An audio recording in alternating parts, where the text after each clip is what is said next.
Voilà, on arrive sur la fin de la réunion d'équipe du 6 décembre et c'est Alma qui va ouvrir le bal de la chronique chorégraphique.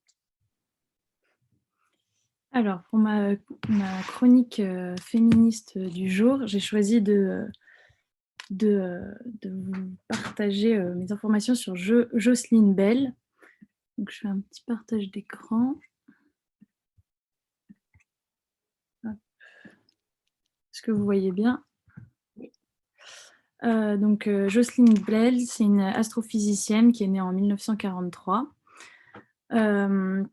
Donc, c'est une femme qui a subi le fameux effet Mathilda.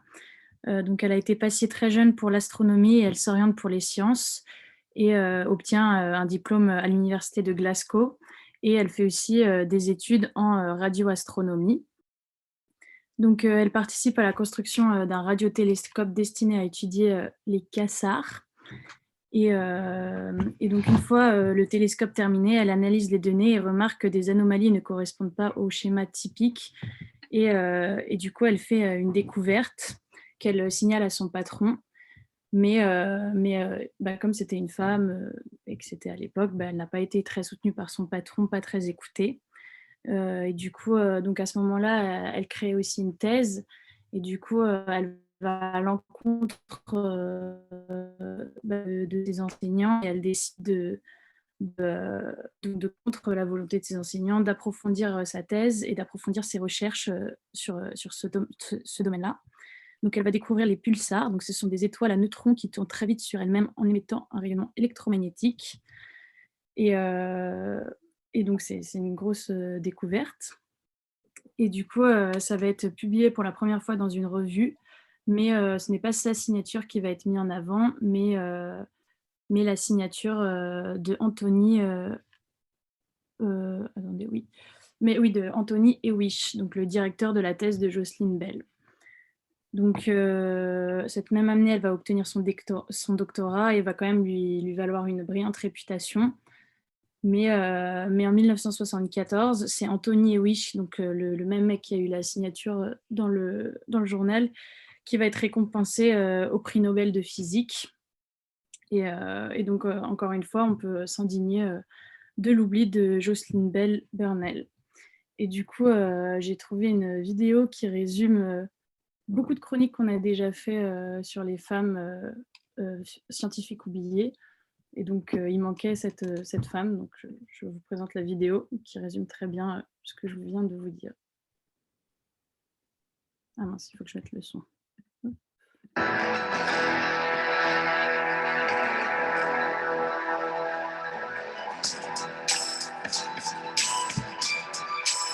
En 1967, une jeune astronome anglaise, Jocelyn Bell, opérant un radiotélescope, détecte des signaux bizarres dans une région du ciel. Au lieu de la friture habituelle, elle reçoit une séquence très régulière de bip, bip, bip, bip, 30 bips par seconde. Cela ressemble à du morse ultra rapide ou de la TSF. S'agirait-il d'un message codé en provenance d'une source céleste? Une manifestation depuis si longtemps attendue d'extraterrestres?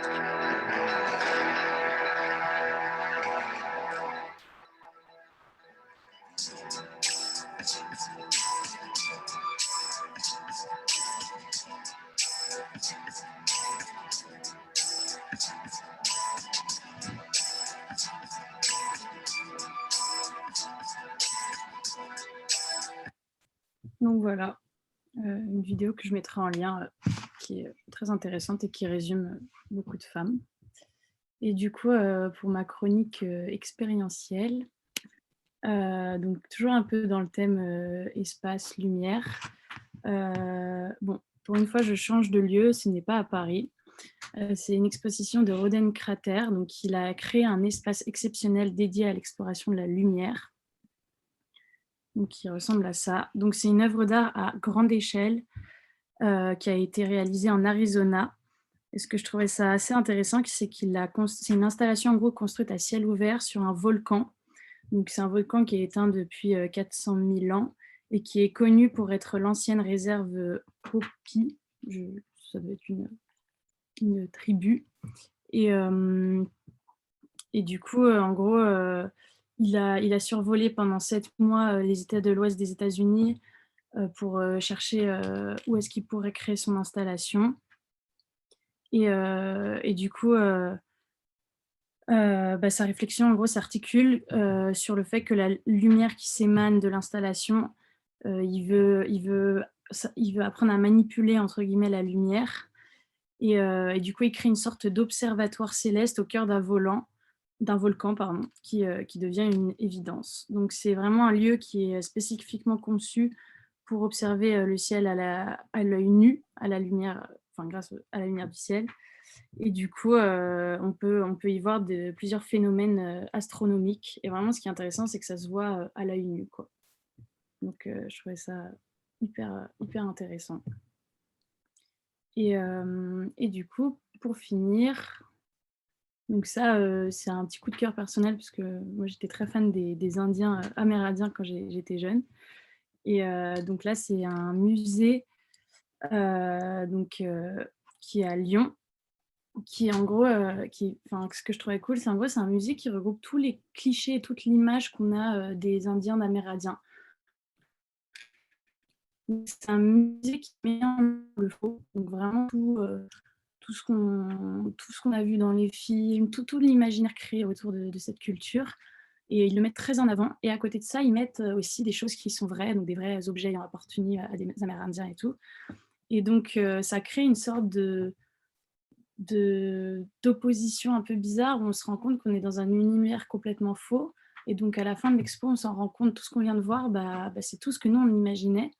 Donc, apparemment, c'est assez troublant parce que ça nous semble assez familier quand on y rentre, alors que ça ne devrait pas tellement l'être vu qu'on ne connaît pas vraiment la réalité. Et du coup, le fait de simplifier à l'extrême une culture, ça permet de mieux s'exporter. Enfin, il montre en fait comment ça a permis de mieux exporter cette culture en la simplifiant énormément. Et donc c'est vraiment, ils disent, l'exposition embrasse ainsi tous les clichés qui fondent notre culture populaire pour mieux les déconstruire et enterrer une bonne fois pour toutes la hache de guerre. Donc il y a vraiment cette idée de déconstruction de nos clichés. Voilà, je vous enverrai les liens, vous pourrez. Merci beaucoup, Alma. Ces 3 magnifiques références. Ça donne envie d'aller en Arizona pour humer la pierre, les matériaux basaltiques de l'ancien cratère, un volcan, et de voir les jeux de lumière. C'est très inspirant. Cool. Et donc, Virginie, enchaîne. Oui. Alors, aujourd'hui, dans la chronique engagée, je vais vous parler donc de Nettie Stevens, qui est née en 1961. Et donc, elle est généticienne américaine. Donc, elle fait cette découverte-là qui est que le sexe de chaque individu est déterminé par les chromosomes X et Y. Donc, elle a débuté en tant qu'institutrice et bibliothécaire pendant 10 ans. Et enfin, quand elle a réussi à épargner de l'argent, à 35 ans, elle a décidé de se former en biologie et se spécialiser en cytologie, qui est donc l'étude des cellules normales ou pathogènes. Et il faut savoir que, en fait, le contexte de l'époque, les personnes pensaient que le sexe de l'embryon n'était pas héréditaire. Et donc, grâce à Nettie Stevens, elle a pu identifier le chromosome Y et a pu découvrir son rôle dans la détermination sexuelle. Sauf que, comme plein d'autres scientifiques, elle est absente donc, des livres de biologie et de génétique. Et cette découverte est attribuée à 2 autres messieurs qui sont Thomas Morgan et Edmund Wilson, dont Thomas Morgan était l'un de ses professeurs. Et donc Nettie Stevens est décédée d'un cancer du sein à l'âge de 51 ans. Et ce monsieur a quand même tenu à parler de l'importance qu'avait Nettie Stevens dans la découverte dans cette découverte. Et il dit: parmi les étudiants que j'ai eus au cours des 12 dernières années, je n'en ai pas eu un seul aussi capable et indépendant dans la recherche que mademoiselle Stevens. Voilà. Encore une scientifique qui a malheureusement été victime de l'effet Mathilda. Ensuite, j'enchaîne. Donc là, c'est le projet Sourd qui a été fait en 2019 pour l'Institut national de jeunes sourds de Paris par l'agence Marcel, qui justement allait sur ce constat que 9 enfants sur 10 portaient donc des appareils auditifs, sauf que ces appareils auditifs ne leur permettent pas d'avoir accès à la musique, parce qu'en fait, justement, la voix et la musique, c'est sur différentes fréquences. Donc, c'est un peu le comble pour une donnée qui est donc accessible presque par tous, la musique. Et donc, ils ont créé un album sur Spotify qui est composé donc de 7 titres qui sont vides, justement, vides de sons. Donc, chaque écoute est rémunérée par Spotify et convertie en dons. Donc, tous ces fonds seront donc versés pour développer donc un système qui permettrait donc à ces personnes sourdes de pouvoir ressentir les fréquences sonores par vibration. Et vraiment, l'idée, c'est de pouvoir développer ce projet dans toutes les salles de musique pour permettre aux personnes sourdes de pouvoir aussi être inclus et de pouvoir ressentir les vibrations et donc les fréquences sonores. Donc ici, nous avons donc l'album sur Spotify et voilà, donc les 7 titres qui sont juste là. Donc plus vous écoutez, plus ça permet de gagner en visibilité aussi. Donc pour l'instant, l'album est difficilement trouvable, donc il faut passer par des liens. Mais plus vous écoutez, plus ça va le rendre visible, et ce qui permettrait donc de rémunérer et d'avoir des dons. Le deuxième, c'est A Test of Blind Ambition, qui a été créé pour Guide Dogs UK en 2016. Donc ici, l'idée, c'est de sensibiliser au handicap visuel. Il faut savoir qu'une personne devient non-voyante toutes les 5 secondes. Donc ici, à travers une vidéo qui est donc sur YouTube, l'idée, c'est de vous proposer de mettre un casque, de fermer les yeux et de vous concentrer sur ce que vous entendez. Donc au fil de la vidéo, vous allez entendre la vie d'une fille qui va donc avoir des difficultés à s'intégrer socialement, qui va faire face à des obstacles. Et en fait, à la fin de cette vidéo, vous vous rendez compte que c'est l'histoire de Libby Clegg, qui est donc une victime de cécité, mais qui est aussi une athlète paralympique et qui a donc battu un record aux Jeux du Commonwealth en 2014. Et donc là, je vous invite à aller faire l'expérience et de vous mettre à la place d'une personne aveugle.